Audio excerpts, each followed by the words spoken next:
Adam, Eve, and Darwin. This piece was done in honor of my divorce, of being divorced behind my back, and of the theft of all of my artworks that my dear bride took with her back to Monaco. It was, I didn't know what to do besides having a nervous breakdown and suicide, so I said, why don't I just paint? And so I jumped into a few paintings, of which some of them are here, some of them are in vaults, some of them have been sold. And this piece was Adam and Eve. I love the subject of Adam and Eve because that was the first man and woman that we know. It was the first definition of what is a woman, what is a man. The woman is looking for wisdom, the man follows.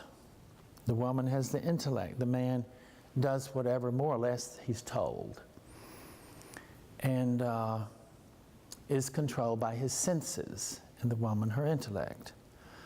So I did this piece, and I decided to use Darwin as well because there's a big discrepancy between Adam and Eve and the Darwinian theory of the evolution of the human being. They just didn't appear naked in a garden. They kind of evolved from maybe a tadpole or an amoeba, and they went all the way through. Well, having been educated in both schools, you can't leave one of them out. You've got to just do as much in one piece as possible that enters your realm of consciousness. And so Adam and Eve and Darwin, I thought, was the perfect title for this. I chose the frog because I've already got the tadpole, so he kind of grew up and grew into a man, and she grew up into a woman, and they both bit off the apple of wisdom, or the fruit. In my case, it was an apple.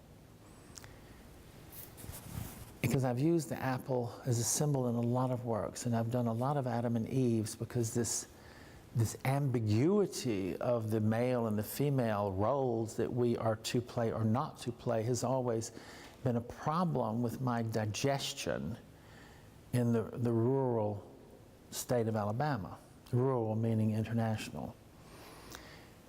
And it's, so you've got the serpent who said, by all means, do not taste of that tree.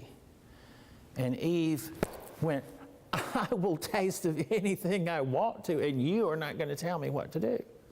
And off she went. Well, that pretty well defined that the woman is going to be intellectual. She's going to be independent.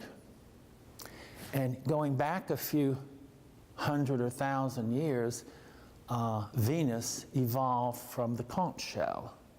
So we could have thrown that one in too, of who is Venus, the mother earth of the Greeks, later turning into the Romans gods. And you know, they just, every religion and culture has taken reality that was first written by the Hindus and evolved them, upgraded their status, or rewritten a few little rules and regulations, or had something to say about them differently to make them, and it's like, try the new and easy Tide washing detergent because it's better than Cheer.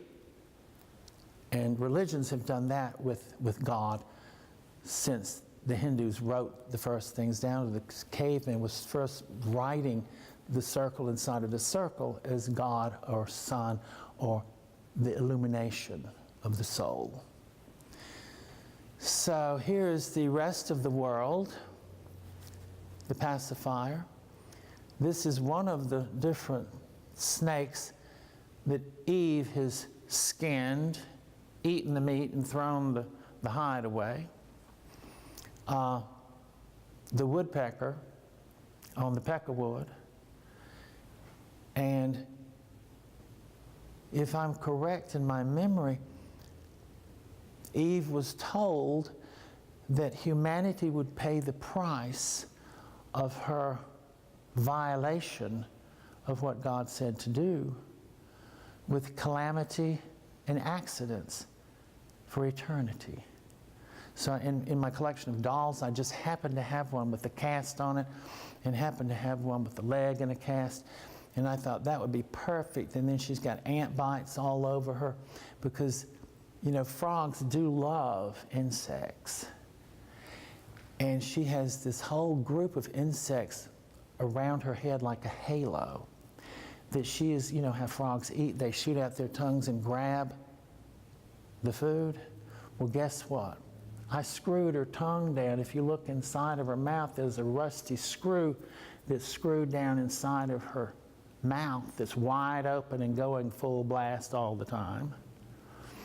So you know, when you're divorced like that and they steal everything from you, you say, well, how do I express this in a painting?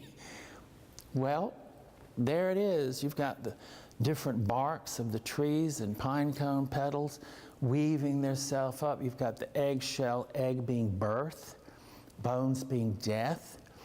And then since this maggots are falling out of her feet, her rotting feet, and she's broken off her fingers trying to climb out of the hole she dug for herself, Eve, or my wife by marrying a crazy artist. It's the same thing. You've got to get out of this somewhere. God in his generosity has provided a buzzsaw to break the chain of matrimony, the bondage of matrimony, and thus freeing both people to live their wonderful lives.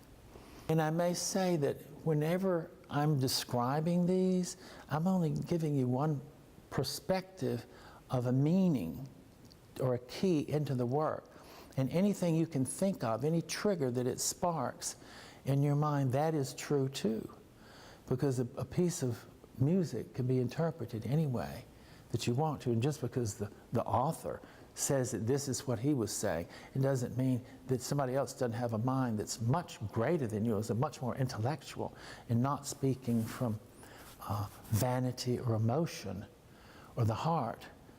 And they can explain things to me that my work means that I've never thought about, that I've never learned about, that, you know, I've never been in contact with.